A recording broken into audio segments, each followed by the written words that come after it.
Good afternoon, boys and girls. So we've been talking about earthworms.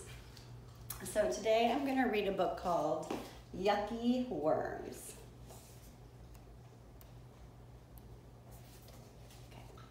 One day when I was in Grandma's garden, Grandma dug up a slimy, slithery, wiggly worm. Yuck, I said, throw it away.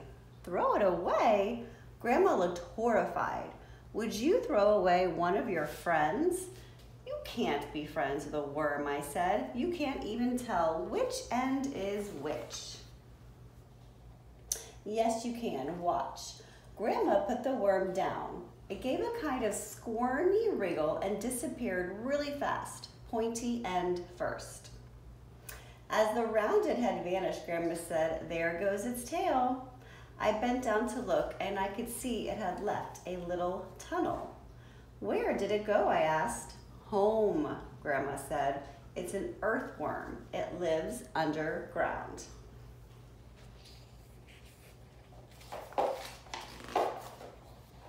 But what does it eat? Dirt? I wanted to know. It eats tiny, tiny stones and bits of dirt, Grandma told me. But worms eat other things too, like rotting leaves and flowers and fruit and dead insects. They especially like eating at night when it's cool. The stones and dirt help to grind everything up in the worm's stomach, and then the worm poops it back out. Grandma pointed at the flower bed. Look, can you see? I bent down and I saw what looked like a weird, long, curly worm made of dirt. That's worm poop, Grandma said. It's called a cast. You know when you recycle things? Well, worms do it too. There's still a lot of goodness left in the worm, a thing the worms eats. And when the goodness comes out again, it helps plants to grow big and strong. And as the worms move around under and on top of the soil, the poop gets spread around the garden. That's why worms are my friends. Grandma gave me a thumbs up, and it's not just their poop that's good for plants. The tunnels they dig loosen the soil so roots can stretch out and air and rainwater can get in. But it's dangerous being a worm, Grandma said. I stared at her. Dangerous? I asked. She smiled at me. Lots and lots of animals think worms make the most delicious dinner. Birds love them, and so do moles, badgers, frogs, hedgehogs, and foxes. Even some slugs eat worms.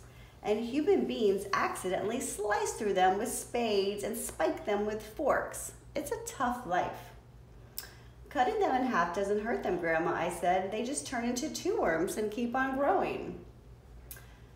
Grandma shook her head. Poor worms. Lots of people think that, but it's not true. She put her fork down. Time for a snack. Grandma had tea and I had orange juice. Can I dig up a worm, I asked. If it rains, Grandma says, the worms will come up on their own. I took a cookie. What if it doesn't rain? Grandma winked at me.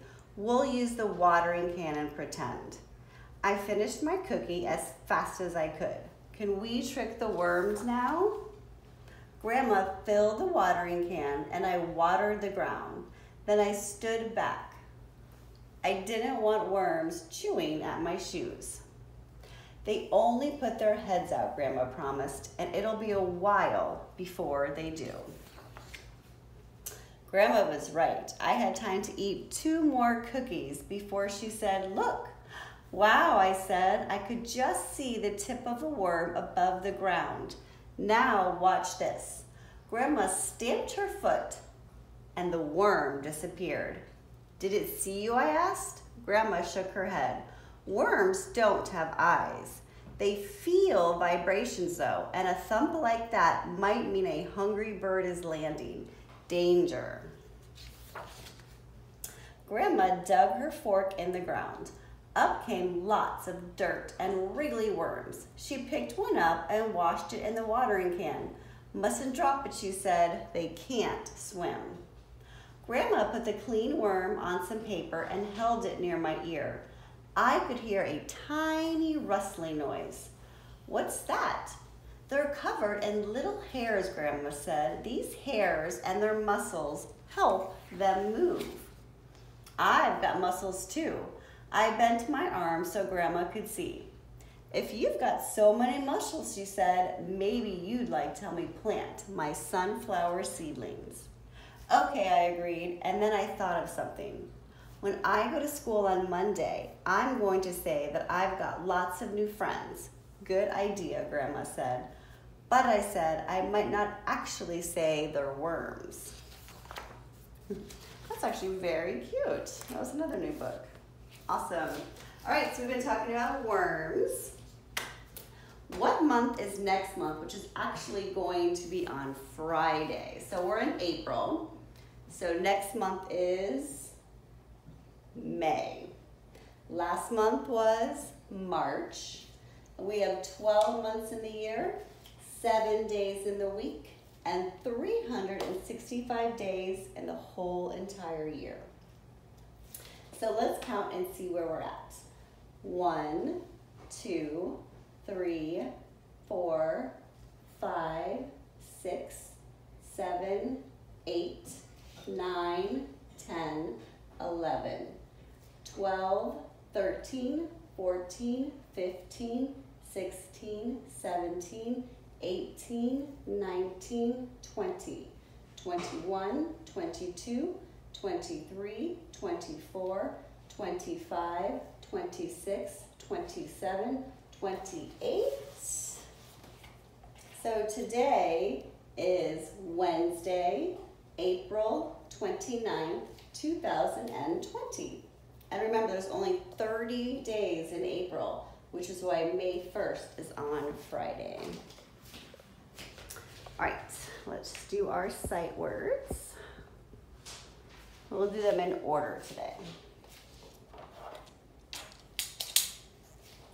Me, I, like, see, a.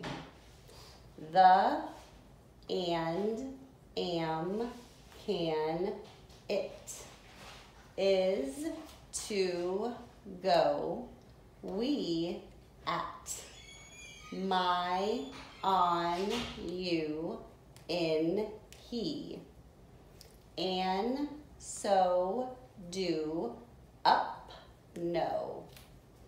Look, for, make, big, help, away. Hear, funny, play, not, find, down, and run, jump. And our rhyming word family was of this week. So they all end in the sound of. So it's of. So N would be nub. D would be dub. S, sub. T, tub. Rub for R. Hub for H. Oops. And cub for C. Okay, let's do our fun poem this week. You know I love my earthworms. All right, worms. So I'll go first and then you go. Fat worms, skinny worms, long worms too. See them wiggling, what can we do? Tunneling deep in the cool, dark soil. They always seem to work and toil. Fat worms, skinny worms, long worms too. See them wiggling, what can we do? Awesome, now let's do it together. So the name is worms, okay, all together. Fat worms, skinny worms, long worms too. See them wiggling, what can we do? Tunneling deep in the cool, dark soil, they always seem to work and toil. Fat worms, skinny worms, long worms too. See them wiggling, what can we do? Awesome! See you later, boys and girls.